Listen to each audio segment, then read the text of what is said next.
આજરોજ ડભોઈ નગરપાલિકા દ્વારા ભારત સરકારના ministry of social justice and empowerment અંતર્ગત national Safai Karmachari finance and development કોર્પોરેશનના સંયુક્ત ઉપક્રમે એક વર્કશોપનું આયોજન કરવામાં આવ્યું હતું। આ વર્કશોપ ડભોઈ નગરપાલિકાના સભાખંડ ખાતે યોજાયો હતો, જે કાર્યક્રમનું live monitoring national Safai Karmachari finance and development corporation Delhi દ્વારા કરવામાં આવ્યું હતું।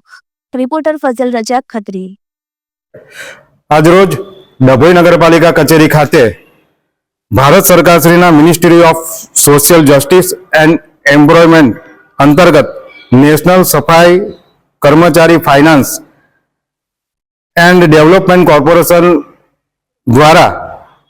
નગરપાલિકા કચેરી ખાતે એક વર્કશોપનું આયોજન કરવામાં આવેલ હતું અને વર્કશોપ દ્વારા નગરપાલિકાના આરોગ્ય શાખાના કર્મચારીઓ તથા ડ્રેનેજ વિભાગના કર્મચારીઓ તેમજ નગરપાલિકાના કર્મચારીઓ આ તમામને એક વર્કશોપ દ્વારા સફાઈ કર્મચારી કઈ રીતના કામગીરી કરે છે, સફાઈ કર્મચારીઓને કઈ રીતના જાળવણી કર્મચારીઓને સફાઈ કરતી સમયે કઈ કાળજી લેવાની એ તમામની માહિતી આ વર્કશોપમાં આપવામાં આવી। સાથે સાથે ડભોઈ નગરપાલિકા દ્વારા આ વર્કશોપમાં કર્મચારીઓ, સફાઈ કર્મચારીઓ અને વર્કશોપ દ્વારા સરકારશ્રીમાંથી તેમને આ યોજના દ્વારા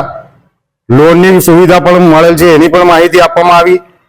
અને આ તમામનું આયોજન સફળતાપૂર્વક ડભોઈ નગરપાલિકાના કર્મચારીઓ તથા નગરપાલિકાના ચીફ ઓફિસર શ્રી જય કિશન તડવી સાહેબના આયોજન હેઠળ કરવામાં આવ્યું હતું।